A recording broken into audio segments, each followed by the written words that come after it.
Wagwan. Hey, my name's Ben. I'm a Brazilian Jiu Jitsu blue belt from Brighton in the south coast of England. Having just turned 22, I decided it would be a good idea to fly on my own over 3,000 miles to Trenton, Ontario in Canada to train at Limitless Jiu Jitsu under Jordan Pressinger. I found this gym via his YouTube channel, Jordan Teaches Jiu Jitsu, and I thought it would be a cool place to come and train. So today is the Saturday no-gi open mat. It was actually a Tuesday. So I'm going to go down and film some rolls and it's going to be a good time. Let's go. Absolute elite footwear, mate. One last thing before I go. That's where it belongs now. How dare you? I'm joking. I do like the gi as well.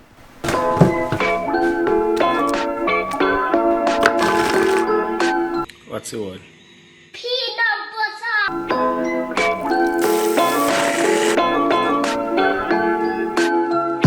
First round, I'm rolling with Ben. We've never rolled together before, so it's a battle of the bents. I don't know what belt he is, but he's got the Limitless logo tattooed on his leg, so I assume he has some tricks up his sleeve. We slap hands with Ben sitting guard. I use my left arm to block his left shin so I can pass around the outside and come to a knee on belly. I pummel my hand through, looking for a Darce choke, but he bridges into me, throwing me off balance, so I look to come to a mount. But there's too much space and he's able to bring his knee on the inside to a closed guard, grabbing my head and throwing his legs up high to control my posture and stop me escaping. Closed guard is always a battle for posture. If he can keep me down, it will likely lead to a sweep or a submission, but if I can posture up, I'm more likely to escape. After a bit of wriggling, I'm able to escape and posture up. I stand up to disengage. I hit the same outside pass again, controlling his inside leg with my back arm and circle round to north-south. Earlier today, I was watching some Craig Jones Bull Shido Ezekiel chokes and thought I'd go for one here, but Ben comes up to his knees and is able to escape. I circle round to his back and now we engage in a hand fight, dominant grips. Ben does a good job of not letting me get my hooks in. I switch to a Kimura grip to look for the armbar, but he turns into me and comes up on top. So I underhook his leg to get my flower sweep and land in the mount. I have an underhook under his right arm and I try to bring it above his head to launch attacks, but he stops me by bridging and bringing his feet in front of my body. Ben is one flexible young boy. I control his wrist looking for an armbar, but he's able to bring his left shin across my body. I fall back thinking about attacking his legs, but I know I need inside position to achieve this, so I pummel my legs to butterfly and then to single leg X. I switch to reverse X, but he forward rolls out.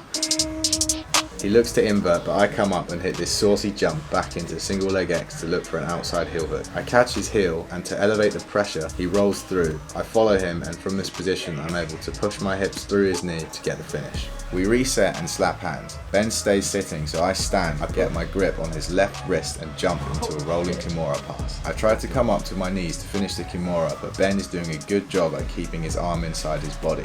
I hit the Kimura sweep to land in the crucifix, but my control of his far arm with my legs isn't very strong, and again I tried to come up on top. I was being very stubborn with this Kimura and didn't want to let go. That was definitely a mistake, as I have multiple opportunities in this exchange to take his back but missed them. I'll learn this lesson for next time. He turtles and I spend some time trying to attack his turtle, but Ben's able to roll out, so I disengage. We hand fight and I look for a leg drag pass, but his hips are off the ground, which stops me. I fake going to the left and outside pass to the right. I'm looking for underhooks, but manage to grab Ben's arm and sit back for a straight armbar. However, his elbow is at slightly the wrong angle, so he's able to keep his arm bent and hit a hitchhiker escape. I hang on to his arm for dear life, because as long as his elbow line is past my legs, there's still a submission available to me.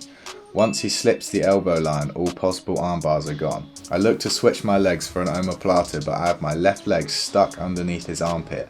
I manage to free my leg and switch to figure 4 to start attacking the omoplata. With my left hand, I control his left hand to stop him straightening out his arm and escaping, and with my right hand, I grab his far hip to stop him going for the forwards roll escape, which is exactly what he goes for. We end up in this weird position where I see his elbow line is still not past my legs, so the armbar is still available to me. I extend his arm to get this weird janky looking armbar, but hey, applying basic fundamentals can work in your favour if you know them. I glance at the clock and see I've got around 15 seconds left in the round. I stand again and want to work something quickly, so I put my right leg on the inside of Ben's legs and use my left leg to backstep and float into the saddle and figure four my legs to lock his legs in tight so he can't slip that knee out. Usually I would look to control the secondary leg, but instead go straight for the heel due to the time limit and manage to catch the inside heel hook submission. Thanks for the roll, Ben, that was good fun. My next roll is with Andrew, who's a 3-stripe white belt with a tricky guard to pass. We start out with a hand fight and I grab his leg to put him on his back and attempt a knee cut pass. He frames with his hands and legs, so I step one leg back to base. I try to outside pass, but Andrew's doing a good job of putting frames in my way to negate my passing attempts. I grab an overhook on his leg and sit back into single leg X. I switch my grip on his ankle and we roll through where I'm able to push my hips through his knee to get the tap. Yes, I just heel hooked a white belt, and no, I do not feel guilty about it. It was said that you would destroy this shit, not join them! We reset and slap hands. I go for the lazy sloth speed rolling Kimura pass, and Andrew sees it coming a mile off and pulls away. We laugh about who's going up or down. I decide to stand because taking top position is usually not a bad idea if you get the choice. I go for the knee cut again, but Andrew brings his top leg in to frame and keep me away. I attempt a leg drag, then come down into headquarters and attempt a far side knee cut. The reason this pass failed is because I didn't establish any upper body grips first, so Andrew's able to frame with his arms and push me away. I go for the laziest pass attempt of all time by trying to grab Andrew's head with a guillotine, but he finds his frames again and looks to put me in a shoulder crunch. He then passes my arm behind his head to hit this beautiful back take. To escape, I push myself upwards with my legs, control his hands with mine, and come off his center line to get my back to the mat. He then proceeds to give me the biggest insult known to all of Jiu-Jitsu. Hello darkness, my old friend. I laugh, but inside I am in deep emotional pain. He comes up to secure side control and I swing my legs up to off balance him and reverse the position. In side control, I'm keeping my arms and legs tight to his body to not allow him space to escape. I come up to a knee on belly, but he manages to capture my foot into a 3/4 mount.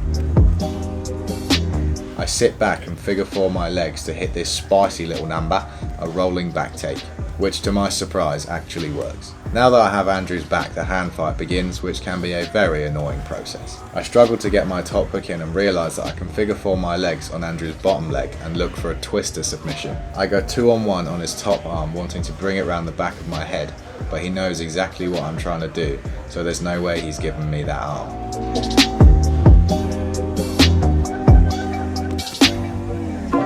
We roll and I manage to get my second hook in and start looking to attack the choke. I bring my left hand to Andrew's right shoulder whilst pushing into the back of his head with my head. I manage to reach his shoulder and slide my second arm in behind his head, and with a little adjustment I get the tap with the rear naked chin crush. We reset and Andrew sits guard. I step in and try the same back step into saddle I hit on Ben, but Andrew pulls his knee back to stop me passing that same knee line, and he uses it to come up on a single leg and off balance me. I enter a weak single leg X and try again for the same outside heel hook, but his knee line is on the border of my legs and he's able to escape.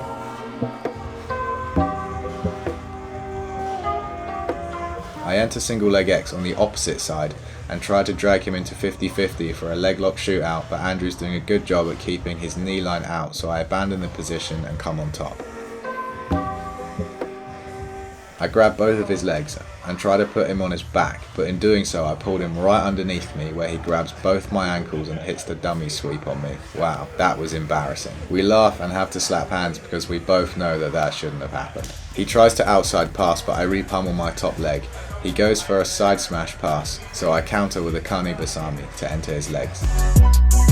I tried to off balance him a few times, but it doesn't work as he knows what I'm looking for and is staying heavy. I leave my arm hanging out like a noob, and Andrew capitalizes by hitting the exact same shoulder crunch back take as before.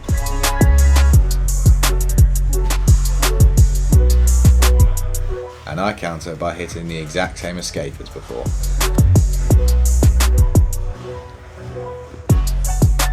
He comes up to mount and I rotate my legs, which gives me enough momentum to then hit a kipping escape straight into single leg X and get the submission via a straight ankle lock. We We reset and I lazily walk towards Andrew, which he capitalizes on by pulling me into a shoulder crunch again. This time he throws his leg over to look for some kind of armbar or shoulder lock, so I front roll out to escape. Andrew pulls me into close guard and once again hits the same back take, which I now recognize as he's transitioning, so I roll to end up in bottom mount. He tries to elevate my left arm, but I pull my hands into his hips, ready to go for the kipping escape again when the timer goes. Nice round, Andrew. For a white belt, you're a beast, mate. Okay, so pointers to work on from today. Number 1. Not leaving as much space when I'm passing and transitioning to stop my opponent from bringing frames in when I'm trying to control them. Number 2, knowing when not just to go for a submission, but when to let go of one as well. And number 3, to watch those close guard back takes from Andrew. I want to say thank you to Patrina for filming these rolls. This coming Thursday, I'm filming an episode of Blue Belt Smash with Jordan, and I'm really excited for that because I'm also going to commentate the footage on my channel so you guys can get not just Jordan's black belt perspective, but also my blue belt perspective to see what I'm trying to go for and how he's shutting it down and that kind of thing. In a few weeks, I'm heading home to good old England and I'll be back in my home gym of Elements Jiu Jitsu in Brighton. I'm planning on making lots more Jiu Jitsu videos and vlogs when I'm home to kind of document my growth journey in this sport and love for this sport. If that's something you'd be interested in seeing, please subscribe so you can see when the new videos come out. And yeah, thank you everyone. Peace. My plan is to I'm planning on making lots more jiu-jitsus.